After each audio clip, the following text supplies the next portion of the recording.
चलो, वास्तविक संख्या है ना, अध्याय 1 का नाम क्या है, वास्तविक संख्या। ठीक है, चलो तो वास्तविक संख्या है, हम प्रश्नावली क्या करेंगे अभी 1.1 करेंगे, पर उससे पहले हम ये अध्याय को समझ लेते हैं। ठीक है, कि ये है क्या। तो वास्तविक संख्या है दो प्रकार की होती है, एक होती है परिमेय संख्या और एक क्या होती है, अपरिमेय संख्या। अब आप बोलोगे प्राकृतिक संख्याएं भी होती है ना, पूर्ण संख्याएं भी होती है, पूर्णांक। तो भाई देखो, प्राकृतिक संख्या कहाँ से स्टार्ट होती है, कहाँ से स्टार्ट होती है बताओ, एक से, 1 2 3 ऐसे जाती रहेगी। पूर्ण संख्या कहाँ से चालू होगी, 0। ठीक है, चलो ये डेस का मतलब संख्या है, 1 2 3 कहाँ तक जाएगी, अनंत। पूर्णांक क्या होते हैं भाई, माइनस अनंत से -2 -1 0 1 2 कहाँ तक, प्लस अनंत तक। ये किसका चिन्ह होता है, अनंत का। किसका होता है, या इसको हम अपरिभाषित भी बोल सकते हैं। अपरिभाषित कैसा, मतलब जो हम जिसको हम परिभाषित ही नहीं कर सकते, वो क्या हो जाता है, अपरिभाषित, या अनंत बोल सकते हैं इसको। ये पूर्णांक हो गया। फिर उसके बाद सम संख्या, फिर विषम संख्या। सम संख्या क्या होती है, 2 4 6 8। विषम क्या हो जाएगी, 1 3 5 7 9 ऐसे करके जाती है। ठीक है, चलो अब ये और भी हो गए ना। चलो अभी इनकी बात करते हैं हम। तो प्राकृतिक संख्या हो गई 1 2 3, हमें पता चल गया पूर्णांक। अब बोलोगे कि सर इतने प्रकार होते हैं और हमको दो ही बताया, हमको क्या बताई, हमको तो दो ही बताई ना, तो हमारे साथ गलत तो नहीं हुआ। नहीं नहीं, वेट ए मिनट, परिमेय संख्या की डेफिनेशन क्या होती है, P बटे Q, किस फॉर्म में, और यहाँ पे Q किसके इक्वल नहीं होता है, 0। ठीक, अब Q 0 के इक्वल क्यों नहीं होता है, तो देखना हमारे सामने एक क्वेश्चन है। ठीक है, इसको सोल्व करते हैं। चलो, 0 से मतलब 0 बटे 1 है, इसका मतलब क्या है, 0 से 1 को क्या लगाना है, भाग, 1 से 0 को भाग लगाना है। ठीक है, और इसमें क्या करना है, 0 से 1 को भाग लगाना। तो भाग करने का नियम होता है, मतलब इससे भाग लगा रहे हैं तो 1 का फाड़ा ऐसा लो कि या तो 0 आ जाए या उससे छोटा आ जाए। तो 0 1 शून्यम शून्य, मतलब 1 के फाड़े में, फाड़े कहाँ से स्टार्ट होते हैं, आप बोलोगे 1 2 3 4 2 4 6 8। नहीं, रियल में 0 भी आता है, रियल में 0 भी आता है। तो 1 का फाड़ा 0 बार लेंगे तो क्या आ जाएगा, 0। ठीक है, तो इसका आंसर तो डायरेक्ट क्या हो जाएगा, 0, क्योंकि 1 का फाड़ा 0 बार लेंगे 0 आ जाएगा। बट आप सोचो 1 बटे 0, मतलब 0 से 1 को भाग लगाना है, तो 0 का पहाड़ा इतनी बार लो कि 1 आ जाए। तो 0 1 कम 0 0 दूनी, मतलब 0 का पहाड़ा कितनी बार लेंगे, 10 बार, तो भी नहीं आएगा। अरे 10 बार लोगे मतलब 0 गुणित 10, तब भी तो 0 ही आएगा। मतलब ये क्या हो जाएगा, अपरिभाषित। क्या हो जाएगा, अपरिभाषित। समझ में आया, इसलिए हम Q को कभी भी 0 नहीं लिखते हैं। ठीक है, चलो अच्छा, Q 0 नहीं आना चाहिए, बाकी कुछ भी आना चाहिए। तो आपने यहाँ 1 लिखा, तो इसके बटे में कुछ नहीं है, तो मैं 1 मान सकता हूँ। 2 है, इसके बटे में 1 मान सकता हूँ। 3 है, इसके बटे में 1 मान सकता हूँ। ठीक है, आप लोग भगवान पे विश्वास करते हो, मतलब जहां पे कोई नहीं रहता है वहां पे हम क्या सोचते हैं कि हमारे साथ भगवान, कहीं अकेले रात में अंधेरे में हम चले जाए तो बजरंग बली याद आ जाते, मतलब है वो ऐसा। आ भी नहीं, अगर हम खुश है क्या ही होते हैं भगवान, पर अगर ऐसा है कि यार मामला खराब होने वाला है, भगवान आता है याद की है। वैसे कि वैसे कोई संख्या है, मान लो 2 है, तो आप ये मान के चलना कि इसके साथ गुणा में 1 है और इसके साथ भाग में भी क्या है, 1। जिस संख्या का कोई नहीं होता है उसका कौन होता है, 1। जिस संख्या का कोई नहीं होता उसका क्या होता है, 1। जैसे अभाज्य संख्या क्या हो गई, अभाज्य संख्या। आप बोलोगे 5, तो अभाज्य संख्या में 5 का जाएगा और इसके अलावा किसका जाता है, 1 का। मतलब ये अभाज्य है तो इसका कौन है, 1 है। भाई मैं चले जाऊंगा तेरे में, तुम भाज्य हो कि अभाज्य हो, मैं आप में पूरी तरीके से चले जाऊंगा, मेरा भाग आप में पूरा चले जाएगा। चलो ये समझ में आया। तो देखना ये 0 के बटे में भी मैं 1 लिख सकता हूँ, क्योंकि ये अभी सोल्व करा था ना, इसका आंसर 0 हो जाएगा। मतलब कुल मिला के ये कि हम भिन्न बनाए, क्या बनाए, भिन्न। परिमेय संख्या को भिन्न भी कह सकते हैं, ठीक है। चलो अगर हम भिन्न बनाए या परिमेय संख्या बनाए तो हमारा उत्तर जो है वो कैसा नहीं आना चाहिए, अपरिभाषित। हमारा उत्तर अपरिभाषित नहीं। अच्छा ये 2 के बटे में भी 1 लिख सकता हूँ, 4 के बटे में भी 1, सब के बटे में 1 1 लिख सकता हूँ। मतलब कुल मिला के क्या है, सारी संख्या कैसी है, परिमेय संख्या है। सारी संख्या कैसी है, चलो तो ये तो क्लियर हो गया। बट ये अपरिमेय का क्या है, अपरिमेय संख्या। देखो सिंपल सी बात है, हम उसमें नहीं जाते हैं दशमलव प्रसार पे ना, हम डायरेक्ट 10वीं का देखते हैं जिससे हमारा काम हो जाए। अगर कोई भी संख्या, दुनिया में कोई भी संख्या, उसके ऊपर आप क्या लगा दो, करनी। क्या लगा दो, करनी। करनी का मतलब क्या होता है, घात 1/2। करने का मतलब क्या होता है, घात आगे। जैसे 2 है तो इसकी घात कुछ नहीं है, जिसका कुछ नहीं होता है उसका भगवान होता है। वैसे जिस संख्या का कुछ नहीं है उसका 1 है, तो 2 की घात क्या होगा, 1।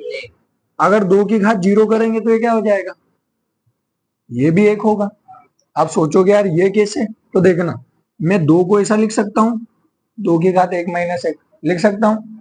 इसको ऐसा लिख सकता हूँ, 2 की घात 1 गुणित 2 की घात -1 हो गया ये। चलो अब देखना घात कभी भी माइनस में होती है, नहीं, घात कभी भी माइनस में नहीं। और करने के अंदर कोई संख्या माइनस में नहीं होती, ठीक है। जैसे -3 तो ये गलत है, ये काल्पनिक संख्या है। कैसी संख्या है, ये 11वीं में आएगी, अभी नहीं है। तो करने के अंदर हमेशा कैसी संख्या लेते हैं हम, धनात्मक। कैसी लेते हैं, धनात्मक। किसके अंदर लेते हैं, करने के अंदर, ठीक है। चलो अब ये इसकी घात तो क्या आ गई, ऋणात्मक आ गई। क्या आ गई, अब घात ऋणात्मक होती है क्या, नहीं, नहीं होती है। चलो मतलब अगर इसको प्लस करना हो तो क्या करना पड़ेगा, सीधी सी बात है, नीचे ले जाओ। कहाँ ले जाओ, नीचे। तो 1/, क्या हो गया, 2 की घात 1। अब 2 की घात 1 क्या होता है, 2 गुणित 2 की घात 1 क्या होता है, 2। तो 2 से 2 कट गया, यहाँ क्या बचा, 1 गुणित 1/1। मतलब इस सारे का क्या आ जाएगा, 1। 1 1 का 1 और 1 में 1 का भाग लगाएंगे तो 1। ये हमारा आ गया। मतलब किसी संख्या की घात 0 हो तो क्या आएगा, हमेशा 1। हम लिख सकते हैं इससे, किसी संख्या की घात 0 हो तो उसका मान 1 होता है।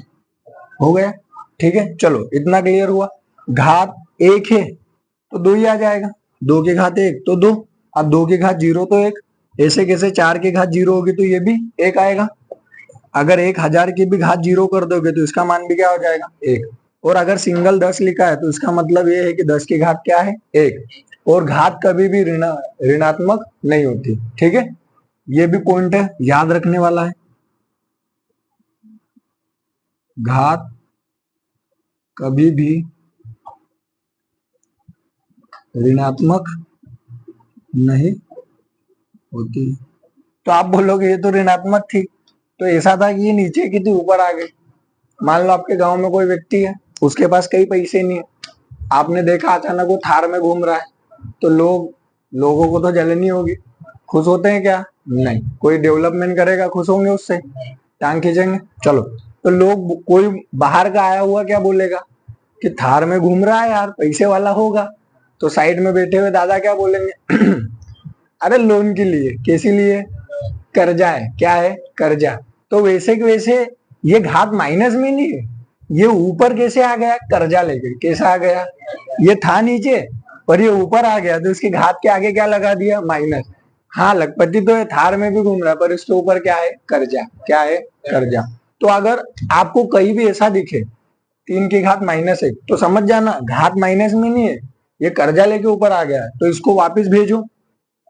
3 की घात 1, 3 की घात -2 है, इसका मतलब डायरेक्ट 1/3 की घात 2। ठीक है, इतना क्लियर हुआ। घात कभी भी माइनस में नहीं होती, ऋणात्मक नहीं होती। ठीक है, चलो इसके बाद करनी का, किसकी बात हो रही है, करनी की। अगर मैंने यहाँ ऐसा लिख दिया 3 और इसके ऊपर क्या लिख दी करनी, तो इसका मतलब ये हो जाता है 3 की घात 1/2, 3 की घात 1/2। ठीक है, तो आपने किसी भी संख्या के ऊपर क्या लगा दी करनी, और वो करनी से बाहर नहीं निकल पा रही है, खूब कोशिश कर रही है फिर भी बाहर नहीं निकल पा रही है, तो हम उसको क्या मान लेंगे अपरिमेय। उसको क्या मान लेंगे, देखो एग्जाम्पल, करनी के अंदर मैंने 4 लिखा, ठीक है, तो मैं करनी के अंदर इसको ऐसा लिख सकता हूँ 2 गुणित 2, अरे 2 गुणित 2 लिख सकता हूँ, तो एक जोड़ा क्या हो जाएगा बाहर आ जाएगा। ठीक है, तो करनी 4 का आंसर क्या आ गया 2। अब 2 के बटे में 1 लिख सकता हूँ, हाँ, तो ये कैसी संख्या हो गई परिमेय, कैसी हो गई। अब 3 बाहर निकलेगा क्या, नहीं, तो ये कैसी हो जाएगी अपरिमेय, कैसी हो जाएगी। अब आप सोचोगे कि यार सर आपको कैसे पता कि 2 गुणित 2 में से 2 बाहर निकलेगा। ठीक है, अच्छा उसका भी कॉन्सेप्ट है ना, वो देखते हैं पहले। अच्छा अभी मैंने क्या बताया था आपको कि करने का मतलब क्या होता है, घात को आधी कर दिया मतलब करनी कर दी। ठीक है, चलो ये 4 को मैं ऐसा लिख सकता हूं, इसका एलसीएम लो तो क्या आ जाएगा 2 गुणित 2 गुणित 1 आ जाएगा। चलो ये 1 गुणा में लिखो कि नहीं लिखो, रहने दो इसको, ये तो है ही ना, अपन खुशी के माहौल में भगवान को तो याद करेंगे, जब दुखी होंगे तब याद कर लेंगे एक को, या एक की शरण में जाएंगे। चलो अच्छा ये 2 गुणित 2 है, तो मैं इसको ऐसा लिख सकता हूँ 2 की घात 2।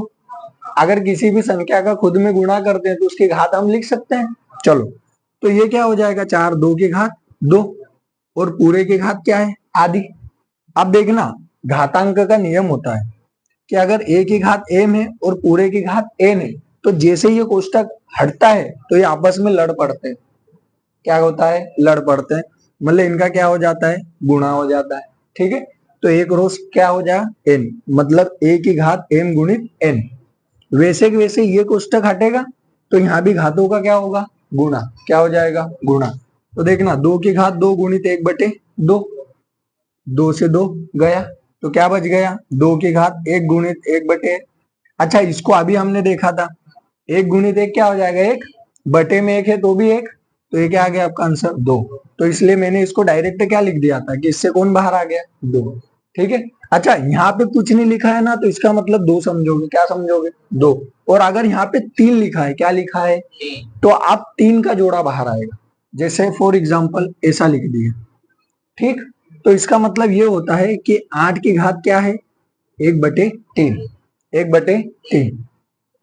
यहाँ अगर 2 है क्या है 2, सही से लिख देते हैं 2 है, तो इसको क्या लिखेंगे 4 की घात 1/2, और यहाँ पे 3 है तो इसको क्या लिखेंगे 1/3। अब 8 का वापिस लघुत्तम करो, क्या आ जाएगा,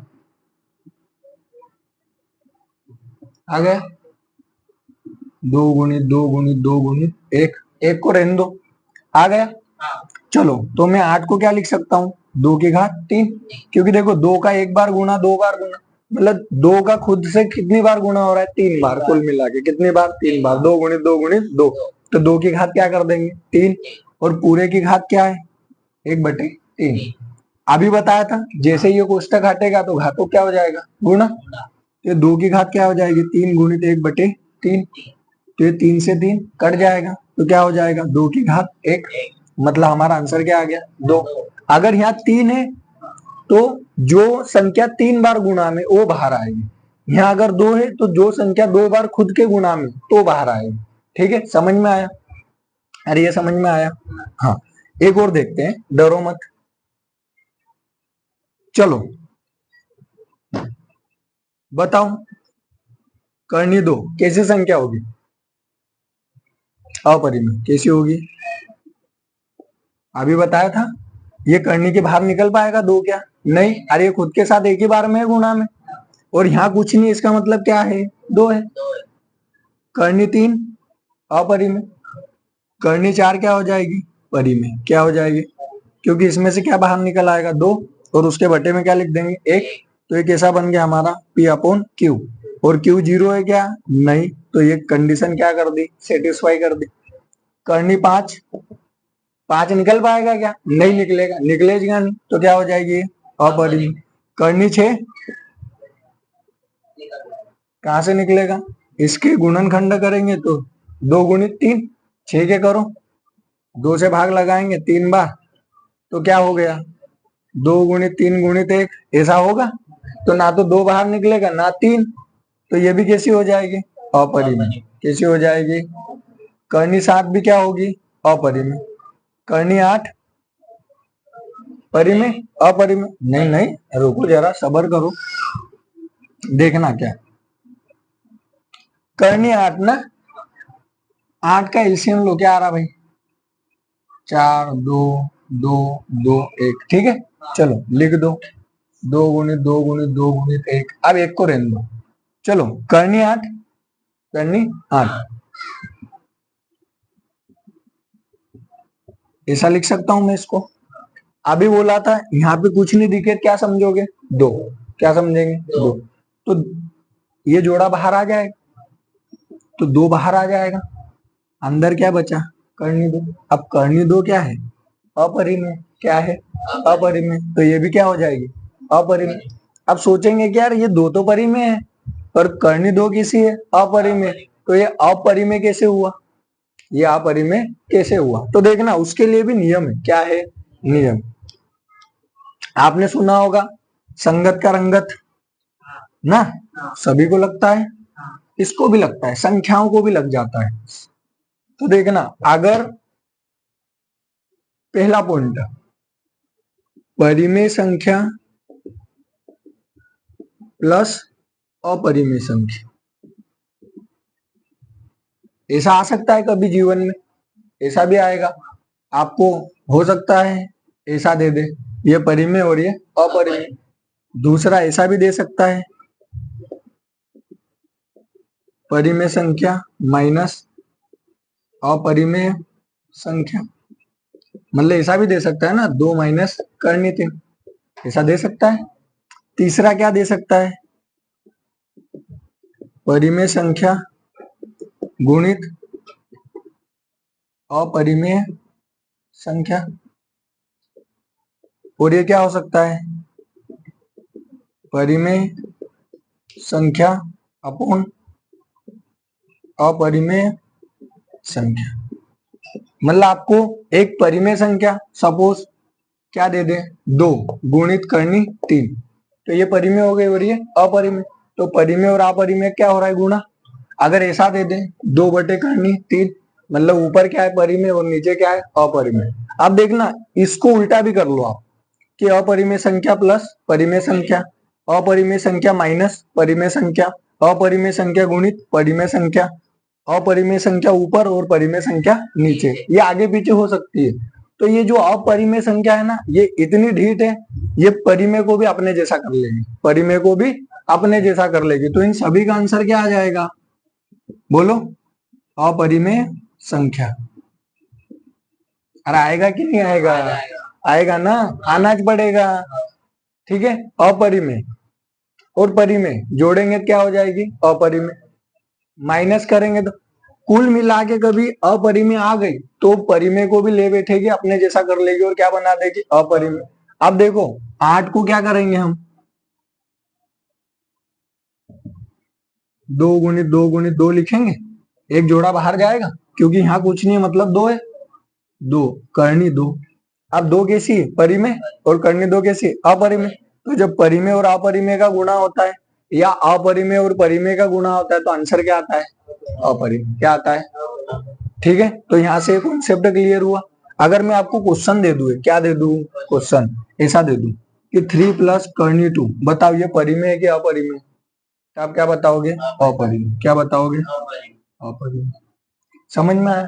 तो कोई भी संख्या जिसके ऊपर क्या लगी हो कर्णी और वो कर्णी से बाहर नहीं निकल आ रही, अब जैसे 8 है ना, मान लो ये हाथी है तो मुंह तो बाहर निकल आए पूंछ वहीं रह गई फिर भी पकड़ा गया ना, समझ में आया। आप मान लो कुछ भगते हो कहीं से आपके चप्पल वहीं छूट गए, समझ जाएंगे सीआईडी लग जाएगी, अरे तो उसके चप्पल है, ठीक है। लोग चप्पल भी याद रखते हैं, ठीक है। चलो ये उतारना है क्या, नहीं उतारना है, चलो। तो ये हमारा कॉन्सेप्ट हो गया किसका अपरिमेय और परिमेय का, किसका हो गया अपरिमेय और परिमेय। ये किस पे बेस्ड था? तो वास्तविक संख्या। वास्तविक संख्या कितने प्रकार की होती है? दो, एक परिमेय और एक अपरिमेय। ठीक है।